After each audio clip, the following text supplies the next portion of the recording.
Assalamualaikum warahmatullahi wabarakatuh.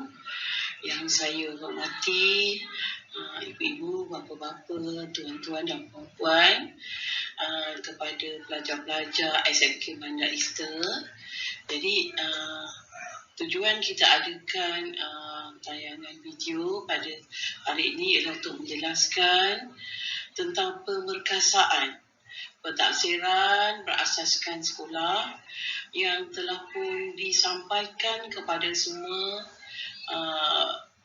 pengetua dan guru besar oleh Datuk Haji Bakarudin bin Haji Ghazali, yang pada ketika itu ialah Timbalan Ketua Pengarah Pendidikan Malaysia Sektor Dasar dan Kurikulum. Jadi tanpa membuang masa lagi, saya terus kepada penerangan tentang visi dan misi Kementerian Pendidikan Malaysia. Visinya ialah pendidikan berkualiti, insan terdidik, negara sejahtera. Manakala visi bagi KPM ialah melestarikan sistem pendidikan yang berkualiti untuk membangunkan potensi individu bagi memenuhi aspirasi negara. Jadi tentu tuan-tuan dan puan-puan ada pernah dengar tentang Pelan Pembangunan Pendidikan Malaysia 2013 hingga 2025, di mana ia merangkumi ada 11 anjakan, ada 5 aspirasi sistem dan ada 6 aspirasi murid.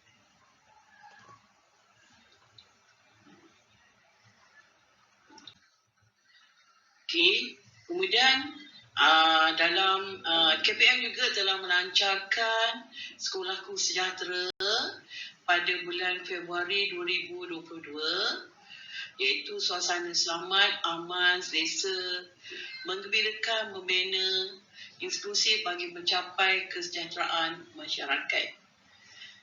Dan perkataan sejahtera itu sendiri mengandungi 4 elemen yang sangat baik. Yang pertamanya S ialah selamat, seronok dan sihat kepada semua pelajar-pelajar yang datang sekolah, rasa selamat, seronok dan sihat. E ialah etika dan empati, kita didik supaya anak-anak kita ada etika dan empati. J jati diri, A adab sopan, H harmoni, T tekun, teliti dan terampil, E eksplorasi, R rasional, A artikulasi.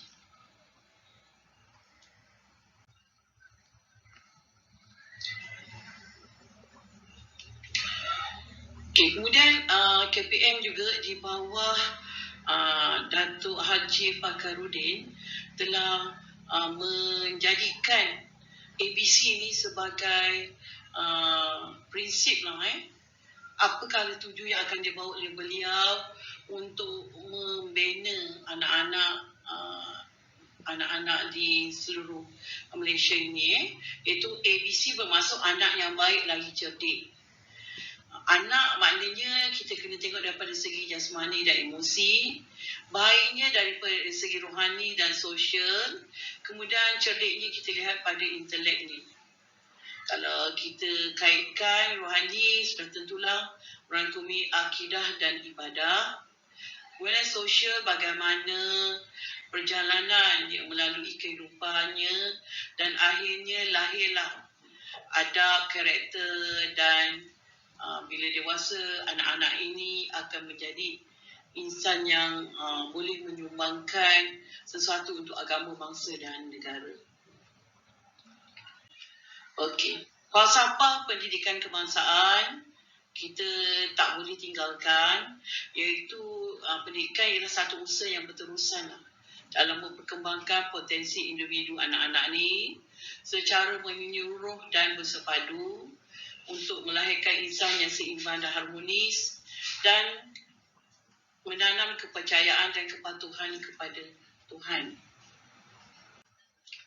Kemudian kita tahu juga bahawa tujuan falsafah pendidikan kebangsaan ini ialah untuk melahirkan rakyat Malaysia apabila anak-anak ini sudah tamat pelajaran persekolahan, maka mereka ini akan ada ilmu pengetahuan, berketerampilan, berakhlak mulia, bertanggungjawab, berupaya menikmati kesejahteraan diri, dan akhirnya macam tadi saya akan sebut, dapat memberikan sumbangan kepada agama, bangsa dan negara. Jadi saya ingin memancangkan tentang maklumat asas pendidikan. Ketika ini kita ada 10,230 sekolah. Sekolah menengah saja kita ada 2,452. Kemudian dengan murid sebanyak 5,29,647 dan dengan guru berkapasiti 416,366 orang guru. Dan sudah tentulah kita tengok ialah guru perempuan lebih ramai daripada guru lelaki. Tetapi kalau murid lelaki lebih ramai daripada murid perempuan. Lebih sikit lah. Okey. Kemudian kita tengok KPM punya bagaimana KPM ingin membentuk anak-anak tuan-tuan dan puan-puan dan guru-guru di sekolah, iaitu daripada arahan dan kawalan kita bertukar kepada percaya dan memotivasikan semua murid dan guru. Kalau dulu kepimpinan peringkat sekolah kita hanya berdasarkan kepada arahan dan pengawalan sahaja, berdasarkan kedudukan dan kuasa yang diberi kepada pengetua, guru besar, PPD dan sebagainya. Tetapi pada ketika ini kita telah bertransform, telah bertukar kepada kepercayaan dan sentiasa memotivasikan, inspire, sentiasa memotivasikan guru-guru dan pelajar-pelajar. Kita lihat potensi mereka. Kemudian okey, dalam sistem pendidikan sebenarnya sekarang ini ialah telah wujudnya sistem pentafsiran kebangsaan. Kalau dulu kita banyak peperiksaan, tapi sekarang kita lebih banyak beri tumpuan kepada pentafsiran berasaskan sekolah. Kita masih ada lagi pentafsiran pusat, contohnya SPM. Tapi di peringkat tingkatan 1 hingga 3 telah wujud pun pentafsiran bilik darjah ataupun PBD. Kemudian kita ada pentafsiran psikometrik dan akhirnya kita ada pentafsiran aktiviti jasmani, sukan dan co-curriculum. Kalaulah kita boleh tengok sejarah balik bagaimana di peringkat menengah lah, sekolah menengah, iaitu pada tahun 2012 telah diperkenalkan pentafsiran berasaskan sekolah. Kemudian pada tahun 2014 telah diperkenalkan pula pentafsiran tingkatan 3 PT3. Kemudian pada tahun 2020 PT3 ini tidak kita laksanakan, begitu juga dengan tahun 2021. 2 tahun PT3 tidak kita laksanakan, dan akhirnya pada tahun 2022 KPM telah memasukkan PT3. Kemudian bagaimana timbulnya memperkasakan pentafsiran berasaskan sekolah. Okey, jadi KPM memperkasakan pentafsiran berasaskan sekolah. Yang pertamanya melalui pentafsiran bilik darjah.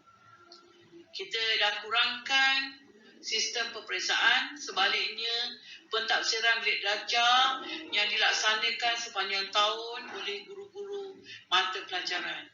Kemudian kita ada pentafsiran psikometrik yang berkaitan dengan bimbingan dan kaunseling. Kemudian kita ada pentadsiran aktiviti jasmani, sukan dan kurikulum. Jadi 3 elemen inilah yang kita perkasakan melalui pentadsiran berasaskan sekolah ataupun PBS.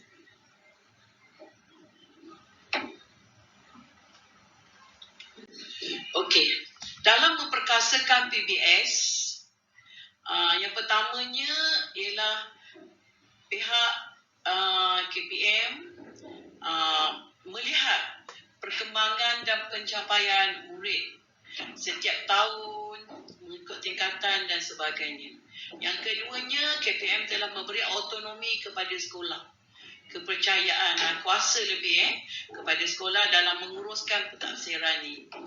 Yang ketiganya, KPM memberi pengiktirafan profesionalisme guru. Iaitu memertabatkan profesion keguruan. Dan yang keempatnya, menambah baik dan memantapkan instrumen, sistem pengoperasian dan pelaporan PBS itu sendiri. Jadi, kalau peringkat sekolah menengah yang terlibat dalam pemberkasaan PBS ialah tingkatan 1, 2 dan 3 bagi semua mata pelajaran. Dalam kemenjadian murid pula, kita ada 3 elemen, iaitu kita dapat melihat sasiah dan karakter murid, kurikulum dan akademik. Kalau karakter murid, sasiah dan karakter murid, kita melihat kepada pentadsiran psikometrik tadilah. Bagaimana personaliti, potensi murid, kecenderungan dan kekuatan seorang murid. Kemudian untuk kurikulum, kita akan melihat PAJSK, pendidikan, pentadsiran, aktiviti jasmani, sukan dan kurikulum. Kita galakkan dan kita tingkatkan penglibatan murid-murid kita, terutamanya kehadiran ke sekolah lah.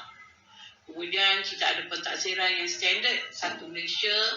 Kemudian syarat merit dalam kemasukan kepada IPTA. Jadi kita memang nak tengok murid-murid kita semua meningkatkan penglibatan dalam PAJSK ini. Dan akhirnya memanglah akademik tak dapat kita nafikan, penting ialah melalui pentadsiran bilik darjah. Jadi di situlah pentadsiran secara formatif, berterusan tapi tidak formal, kemudian sumatif, lebih pada formal. Sumatif ni maknanya kita jadualkan pentadsirannya, kita adakan pada tarikh dan masa yang sama serentak bagi semua murid. Di situ kita dapat boleh melihat perkembangan, kemajuan dan pencapaian akademik bagi seseorang murid. Dan kemudian bila tak capai, guru-guru akan melaksanakan intervensi membantu.